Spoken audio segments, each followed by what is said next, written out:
All right, guys. So today we get to talk about something that I feel like we don't really talk about enough on the channel, especially considering this is how I mainly listen to music, TV shows, YouTube, whatever, and that's just desktop speakers. And so today we're going to be checking out the brand new Cambridge Audio LRS. It's part of their left, right, or LR series. And the S is the smaller version. So these are meant to just be like regular desktop speakers, but they do come in at $549, but they're meant to be just self-contained. They don't require an amp. Everything is all internal, and it's meant to be simple. It's easy setup. You can even use it as a simple connection to just your TV. We're going to talk about all the different connections all these have to offer and see if they're worth the $549 price tag. These being $550 as the small version. The medium, I believe, goes up to like $1,500 or $11. So either $1,100 or $15. And then the X one, which is the larger version, goes up to like $2,300. So this is pretty inexpensive compared to the rest of them that are in this series. And again, it's meant to be pretty straightforward. So the connections are very, very simple here. It does come with a power cable, and then the only other cable that it comes with is the cable to connect both speakers together. Now that is a 2-meter cable. So again, you can tell it's not meant to be so far apart from each other, but you can go on their website and there is a 5-meter option available as well. And then the only other thing that they include inside the box is a remote control, so you can control everything from that. So like if you are going to use it as TV speakers, you don't have to go up and like manually adjust anything. You could just do it all from the remote itself. As far as the actual connections and the options that you get, there is a Bluetooth connection on here because it does support Bluetooth. It gives you aptX and aptX HD, so you do have those high-res codecs there. It does connect with just a simple USB-C cable. That's really nice and convenient if you're going to use these as desktop speakers. It also does connect with left and right auxiliary cables or stereo cables, and it also has a sub out. So I use a Mackie sub that I can just simply plug straight into these speakers, and then that again just kind of gives you more body to the sound, because most desktop speakers are going to be more focused on your highs and your mids, but we'll get into why these still kind of surprised me when it came to the low end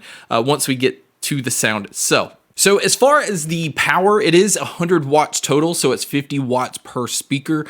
It does use a 3-inch subwoofer and a 21mm aluminum tweeter. Again, no external amp, everything is internal. Some other features that are on these is it does have their Dynam EQ. Basically, it will adjust things based off the volume you're listening to. It's kind of like when we check out earbuds, and it has this feature where if you're listening to things at lower volume, you're still able to have some good punch. You don't have to just blast your speakers or earbuds or whatever to be able to get that impact. And these speakers do have that same thing. In fact, on the back, you even have a switch to tell it if you're going to be using it at your desktop, and also a switch to tell it if it's going to be near a wall or more just kind of like centrally located in a room. That makes a difference when it comes to sound. So you do want to make sure you have the right thing selected on the back of the speaker. There's also 3 different EQ modes that you can switch between on these speakers.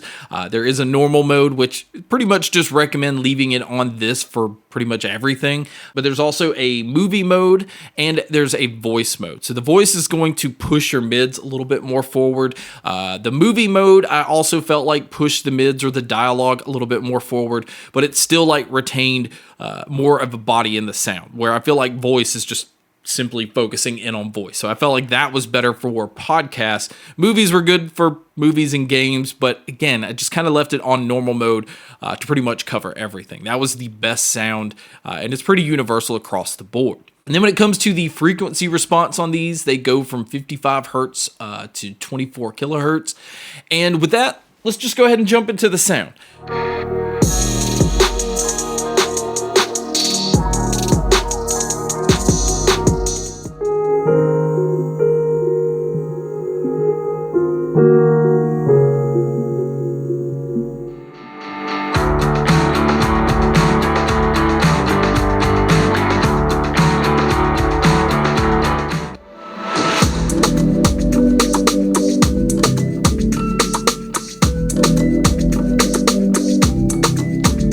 They pretty much sound fantastic. They're an amazing pair of desktop speakers or bookshelf speakers. Again, if you're going to be in a smaller room, this pair is perfect for my office. It's not a huge office. It's not one of those like huge ceilings or just, a whole lot of space.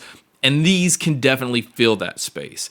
I feel like if they were like in the living room as TV speakers, again, they're going to be completely fine for that, but they're not really intended for that. I feel like they're made for TVs in like a bedroom or again, an office. And this is one of the best speakers that I've heard in this size. Again, I do have the review of the Edifiers coming up, which that's been my go-to that I've been using for a lot longer. I've had them longer.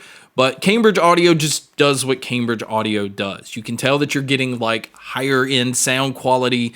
You're not sacrificing anything, even because the size of these being as small as they are. The amount of detail, the amount of body in the sound. Now, this isn't going to be like subwoofer type sound. That's why they have a sub out on the back of these, because most desktop speakers or monitors are not meant to give you that impact, but they still have a surprising amount of impact, and there's a lot of depth to the sound. So it makes it feel like there's a lot of space, there's a lot of openness.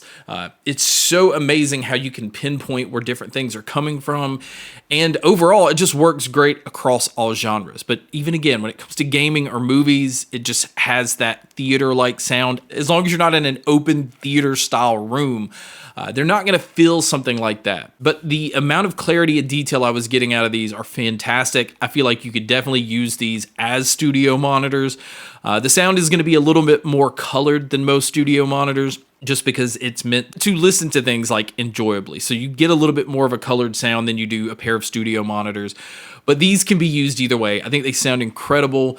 I love how simple they are. So to kind of wrap this video up, I think it's just that. If you were looking for something simple but high end, you want something that, in my opinion, I feel like it stands out from a design standpoint, and you're looking for something that's very simple as far as the connections go.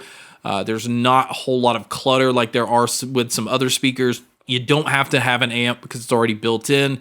I still say, speakers like this do benefit from plugging into an amp if you have one. I did plug them into my FIO K11 and it did boost it, obviously a little bit more. But they get loud. There's plenty of punch for what, you could kind of expect from a speaker like this, but the clarity is incredible. The vocals that come out of these speakers sound fantastic. If you guys are interested in checking these out, I will have them linked in the description. But guys, that wraps up my video on the Cambridge Audio LRS desktop speakers. Thank you so much for checking out this video. Thank you so much for checking out all the other videos. And as always, make sure to stay tuned for more.